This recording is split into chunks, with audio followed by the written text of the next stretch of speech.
ශ්‍රී ලංකාවේ මානුවර නගරයේ වාර්ෂිකව පවත්වන්නා වූ සාම්ප්‍රදායික මහෝත්සවයකි සෙංකඩගල පෙරහැර මංගල්‍යය. මෙම මංගල්‍යය ශ්‍රී දළදා මාලිගාව සහ සතර මහා දේවාල මගින් සංවිධානය කෙරේ. වැලිවිට සරණංකර හිමි විසින් සෙංකඩගල දේවාල පෙරහැර සහ දළදා පෙරහැර එක්කර තනි පෙරහැරක් සංවිධානය කිරීමෙන් මෙය ආරම්භ විය. ඇසළ පසළොස්වක පොහොය දිනයෙන් ඇරඹෙන ඇසළ මංගල්‍යයේ වඩාත්ම ජනප්‍රිය අංගය නිකිණි මස පවත්වන්නා වූ පෙරහැර මංගල්‍යයයි.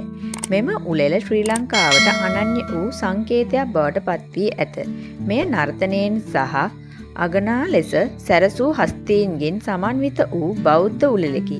මෙහි ගිනිබෝල කරුවන්ගේ නර්තන, කසකරුවන් උඩරට නර්තන සහ අනෙකුත් විවිධ සංස්කෘතික නර්තනයන් ඇතුළත් වේ. පෙරහැර අලි ඇතුන් අධික ලෙස වියදම් කර නිම වූ මනරම් වස්ත්‍රාභරණයෙන් සැරසෙති. මෙම උළෙලෙහි නිමාව සනිටුහන් වනුයේ නිකිණි පසළොස්වක දිනයේ පවත්වන්නා සාම්ප්‍රදායික දිය කැපීමේ මංගල්‍යයෙනි.